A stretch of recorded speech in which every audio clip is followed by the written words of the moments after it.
بسم الله الرحمن الرحيم. اللهم صل وسلم وبارك على رسول الله. ازيكم يا حبايبي؟ عاملين ايه؟ احلى اخوات واحلى متابعين في الدنيا. بحبكم في الله، عايزين قناتنا تكبر بيكم وتكبر معاكم. يلا نقول بنا ايه؟ يا نهار فحلقي. معرفش اللون الفحلقي ده ايه، بس هو يا نهار فحلقي.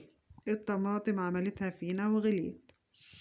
والله الفيديو ده يا جماعة بقاله تقريبا اسبوعين متصور، بس ما كنتش فاضية اسجله قبل الطماطم ما تشد الشدة دي. فاحنا لسه فيها الطماطم غليت، فاحنا لسه فيها كده ايه، نجيب شوية طماطم ونشيلهم كده قبل ما تغلى اكتر من كده. هينفعوا حتى في تفريزات رمضان كمان. يعني هي دلوقتي حاليا دلوقتي هي ب15 واتنين ب25، فمن اسبوعين 3 كانت ارخص من كده شوية. فانا لقيت بقى الشوية الحمر دول حلوين ما شاء الله عليها، جميلة. تقريبا ديت كانت الكيلو ونص ب10، فقلت اخد لي شوية كده اعملهم وافرزهم.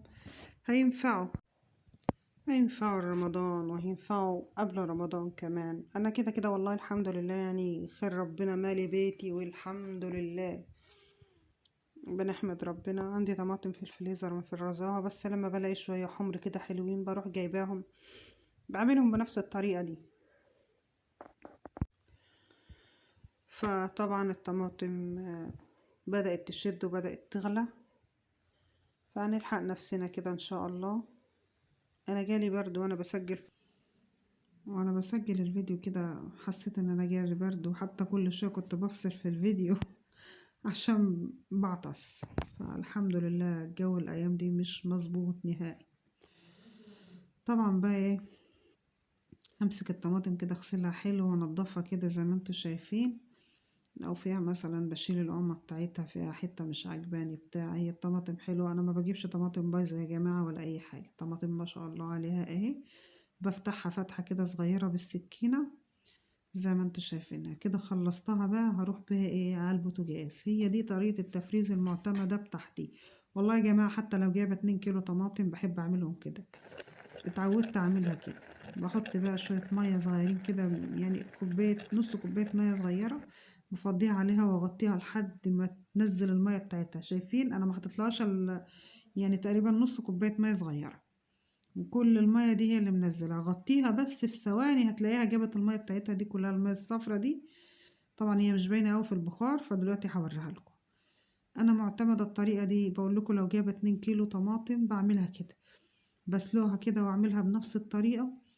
حتى مش بتاخد وقت معايا في التسبيكة. هعمل مكرونة، هعمل اي طبيخ، هعمل محشي. بصوا شايفين المية الصفرة دي؟ كل المية دي ملهاش لازمة كده. انا خلاص الطماطم بتاعتي استوت معايا اهي. هاخدها بقى ايه، شايفين المية الصفرة دي؟ كل دي المية دي انا هرميها مش هخليها.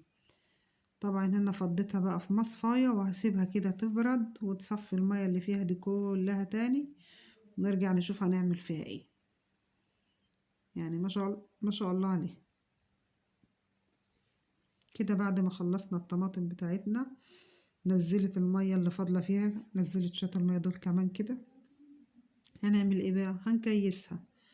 هما الشوية دول كانوا تقريبا حوالي 5 كيلو طماطم. شايفين هما دول ال5 كيلو طماطم. بس بقى ايه، هتعملي صلصة مركزة، هتعملي منها احلى كاتشب. انا ما بشتريش الكاتشب نهائي. هعمله لكم ان شاء الله من تجهيزات رمضان، والفيديو ده برضو من تجهيزات رمضان. بس يعني هو جت ان الطماطم بدأت تغلى، فقلت ايه ينفع من الناحيتين. هعبيها كده في الكياس وايه، ممكن احوش منهم كيس عشان انا ما عنديش طماطم مضروبة جاهزة. انا باخدها كده بقى زي ما هي في الخلاط، وبضربها في الخلاط واصفيها. وعند البنجر الفيديو على القناة برضو، طريقة تفريز البنجر. بجيب البنجر اخرطه واحطه في شوية مية، اسلقه واضربه في الخلاط واعبيه براطيب او مكعبات التلج كده على قد ايه. بس انا الافضل ان انا بعبيه في براطيم، وباخد منه اطلع مثلا الكيس طماطم، اطلع حبة بنجر واحطه على الطماطم المضروبة بتاعتي واطبخ منها تبقى جاهزة حلو كده. انا خلصت الطماطم بتاعتي، ودي طريقة التفريز. الحقوها والله بجد الطماطم غليت.